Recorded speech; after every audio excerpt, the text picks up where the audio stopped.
the general solution of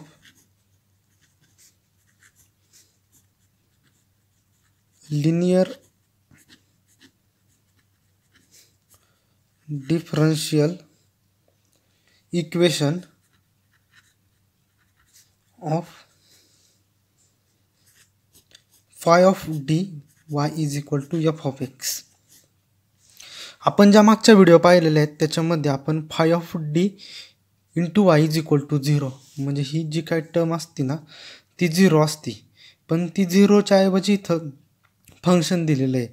जी काय आपली आधीची जी काय लिनियर डिफरन्शियल इक्वेशन आपण पाहिलं होतं की त्याच्यामध्ये जे हे ऑक्झिलरी इक्वेशन आणि त्याला या वायनी मल्टिप्लाय केलेलं आहे तर ते इज इक्वल टू 0 असायचं.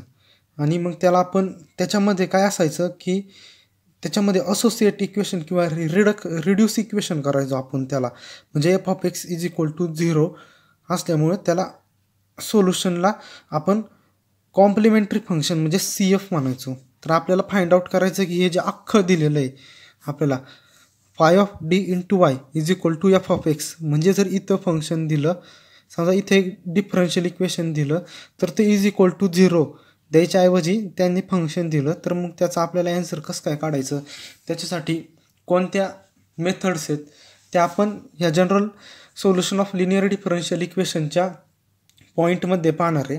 तर हे जनरल लिनियर डिफरन्शियल इक्वेशन असतं, आपण वाय इज इक्वल टू काढत असतो Y C plus Y P.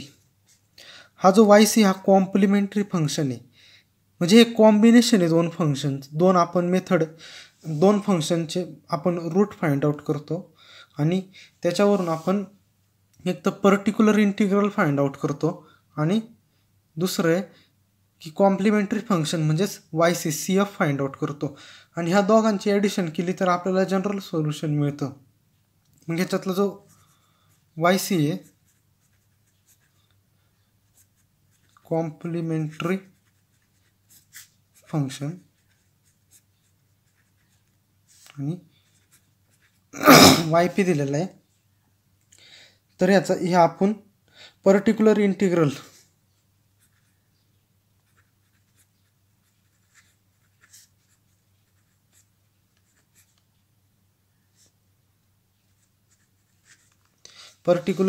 Find करतो. तर ह्याच्यामध्ये आपल्याला वाय सी तर फाइंड आउट करता येतो. वाय सी म्हणजे जे काय आपण आधी ज्या व्हिडिओमध्ये पाहिलं होतं की एफ ऑफ एक्सला 0 पुट करायचा आणि वाय सीचे जे काय वाय सी म्हणजे कॉम्प्लिमेंटरी फंक्शनचं जे आपण डिफरन्शियल इक्वेशन आधी सॉल्व्ह केलं आहे त्या पद्धतीने काढायचं आणि वाय पीसाठी वेगवेगळ्या मेथड आहेत ते वापरून ते सेपरेट काढायचं आणि ह्या दोघांचं मिळून आपल्याला जनरल सोल्युशन मिळतं लिनियर डिफरन्शियल इक्वेशनचं.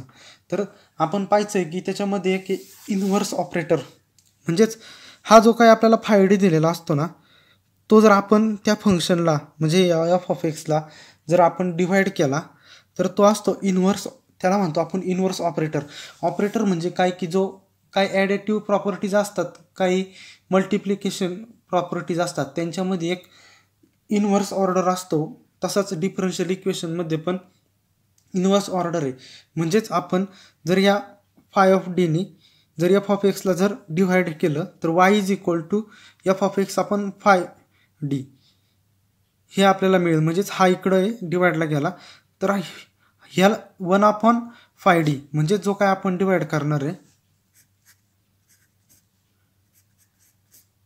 यालाच इनव्हर्स ऑपरेटर म्हणतात. दी इनव्हर्स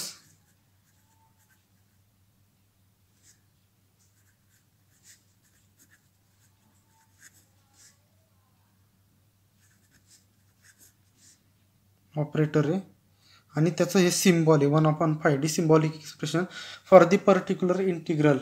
म्हणजेच जे काय आपण इनव्हर्स ऑपरेटर वापरून जे वाय पी काढणार आहे आपले वाय पी, तर त्यासाठी methods of obtaining particular integral म्हणजेच आपण जे काय वाय पी काढणार आहे त्याच्या मेथड्स आहेत.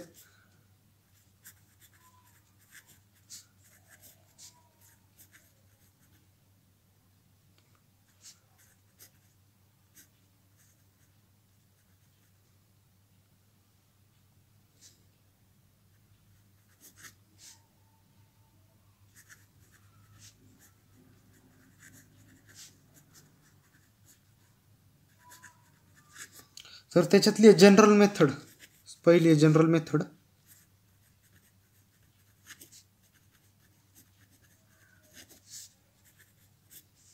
दुसरी shortcut method,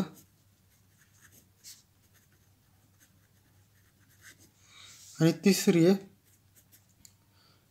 method of variation of parameter method of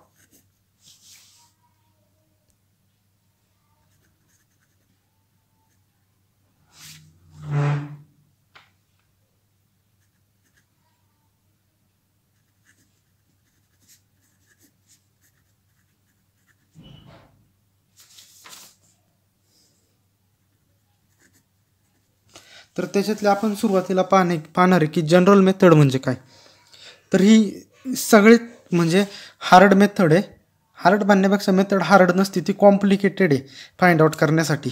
म्हणजेच आपल्याला माहिती आहे की शॉर्टकट मेथड किंवा मेथड ऑफ व्हेरिएशन पॅरामीटर ही फक्त काही त्याच्या कंडिशन असू शकतात, त्याला ऑपरेट होऊ शकते. पण ही जनरल मेथड ही सगळी इक्वेशन म्हणजे जे काय आपल्याला डिफरन्शियल इक्वेशन, पण ती कॉम्प्लिकेटेड प्रोसेस आहे पण सोपी आहे. त्याच्यामध्ये आपल्याला रूट फाइंड आउट करावे लागतात आणि जस्ट एक फॉर्म्युला आहे पर्टिक्युलर इंटिग्रलचा की आपण जे काय ऑक्झिलरी इक्वेशन मिळालेलं असतं φd = 0 ते आपण फाइंड आउट करतो हे कॉम्प्लिमेंटरी फंक्शन फाइंड आउट करण्यासाठी. त्यावेळेस आपल्याला φdचे आपण रूट्स पाडतो, म्हणजे जे काय φd इक्वेशन मिळालेलं असतं आपल्याला त्याचे आपण रूट्स पाडतो आणि ते जे रूट्स पाडलेले असतात ना, म्हणजेच आपण जो इनव्हर्स ऑपरेटर आहे त्याचे रूट्स इथं लिहितो आणि त्याचे रूट्स इथं लिहिल्यानंतर त्याच्यातला जो काही रूट्स पाडलेले आहेत आपण इक्वेशन पाडलेले आहेत सेपरेट दोन इक्वेशनचे, म्हणजेच आपल्याला असं मिळेल की d-a1 ब्रॅकेट इंटू d-a2 आणि a1 आणि a2 हे त्याचे रूट्स आहेत.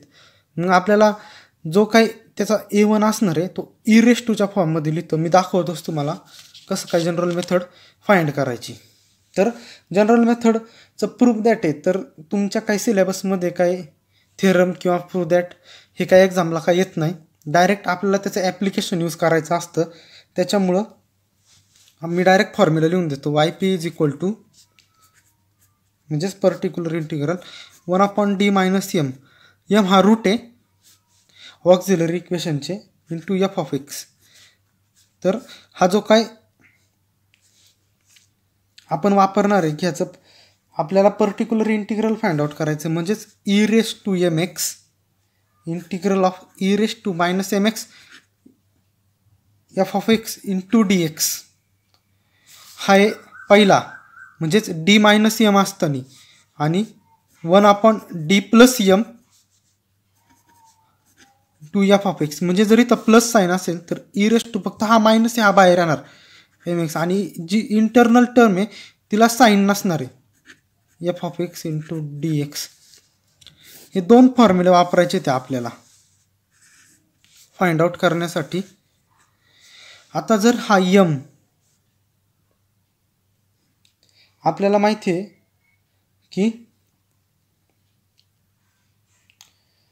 की जर m 0 असेल तर काय करायचं. m 0 असेल तर सिम्पल आहे 1/d येईल किंवा 1/d आला तर डायरेक्ट इंटिग्रेशन आपण f(x) घेत होतो तसंच घ्यायचं. जर d² आला तर म्हणजेच जर आपल्याला जर पुढं म्हणजेच हे आलेलं आहे d-m इंटू परत ह्याच्या पुढं जर काही टर्म असेल तर अशाच आपण एक एक जो काय हा m आहे परत ती ब्रॅकेटच्या बाहेर तशीच टर्म राहणार तसं. तर आपण ह्याच्यावरती एक एक्झाम्पल पाहू, सोपं आहे. Solve d² + 3d + 2 into y = sin into e⁻x. आता आपल्याला जर हे आधीच्या इक्वेशनमध्ये दिलं असतं d² + 3d + 2 इंटू y = 0 तर ती झाली असते आपली पहिल्याच्यानुसार. पण आपल्याला जनरल सोल्युशन काढायचं लिनियर डिफरन्शियल इक्वेशनचं. मग आपल्याला इथे जो काही f(x) आहे तो 0 दिलेला नाही. तर सुरुवातीला आपण काय करू, त्याचं जे काही कॉम्प्लिमेंटरी फंक्शन आहे म्हणजे yc त्याचा आपण आधी इंटिग्रल, म्हणजेच हा जो काही आपला φd आहे त्याचे आपण रूट्स काढू. म्हणजेच d² plus 3d plus 2 is equal to 0 आणि आपण याचे आपल्याला रूट मिळतात एक तर d+2 आणि d+1 इज इक्वल टू 0. मग आपण आधी पाहिलेलं आहे की आपलं CF म्हणजे जे काय कॉम्प्लिमेंटरी फंक्शन आहे आधीच्या टर्मनुसार जर ही टर्म 0 असेल तर आपण काय करायचो C1 into e⁻²x plus C2 into e⁻⁻x हे मिळलेलं आहे आपल्याला CF कॉम्प्लिमेंटरी फंक्शन. आता आपल्याला काढायचं आहे पर्टिक्युलर इंटिग्रल. आता पर्टिक्युलर इंटिग्रल काढण्याप्रमाणे आपण इन्व्हर्स ऑपरेटरचा वापर करू म्हणजेच आपण d+2 लिहू आणि d-2 इंटू जे काय आपलं f(x) फंक्शन आहे sin e⁻x आपण लिहिलेलं आहे. मग आता काय करायचं याच्या वेळेस +1. आता याच्या वेळेस आपल्याला करायचं आहे की हा जो काय +1 आहे आपण तो पर्टिक्युलर इंटिग्रलच्या म्हणजे या फॉर्म्युल्यानुसार आपण वापरून बघू की बाबा काय सॉल्व करता येईल आपल्याला. 1/d+2 आपण हा बाहेर ठेवला एक एक एक एक एक एक ब्रॅकेट असे इथं 3 असेल इथं 4 असेल किती पण म्हणजे जरी इथं 4 असेल तर डिग्री त्याची 4 असणार आहे.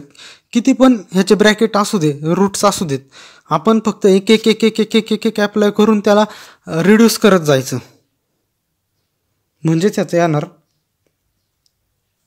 e⁻⁻x into e⁻x into sin e⁻x to dx.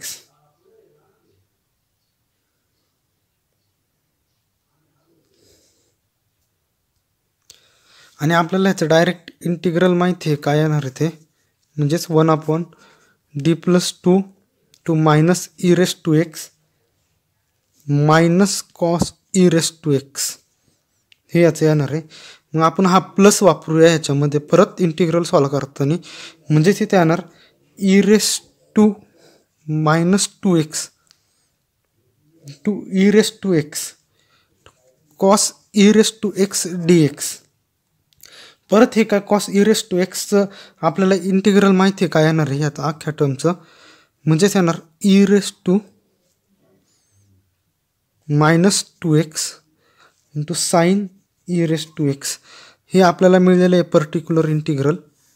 आणि मग हे पर्टिक्युलर इंटिग्रल मिळाल्यानंतर आपण हे CF आणि कॉम्प्लिमेंटरी फंक्शन आणि पर्टिक्युलर इंटिग्रल एकत्र केल्यानंतर y मिळेल yc प्लस yp म्हणजेच CF plus PI is equal to C1 e⁻⁻2x plus C2 e⁻⁻x plus minus e⁻⁻2x into sin e⁻x हे मिळलेलं आहे आपलं जनरल सोल्युशन. आपण पुढच्या व्हिडिओमध्ये पाहणार आहे की असे ह्याचे एक्झाम्पल पाहणार आहे. जनरल मेथडची इम्पॉर्टंट आहे ही जर एकदा मेथड तुम्हाला समजली की कसं काय सोल्युशन ऑब्टेन करायचं जनरल मेथडने पर्टिक्युलर लिनियर डिफरन्शियल इक्वेशनचं जे काही लिनियर डिफरन्शियल इक्वेशन आहे त्याचं कसं काय कळलं तर मग शॉर्टकट आणि मेथड ऑफ व्हेरिएशन पॅरामीटर ते काय मॅट्रिक्सनी सॉल्व करता येतं तर ते पाहणार आहे आपण पुढच्या व्हिडिओमध्ये. काय डाऊट असेल तर कमेंट करा.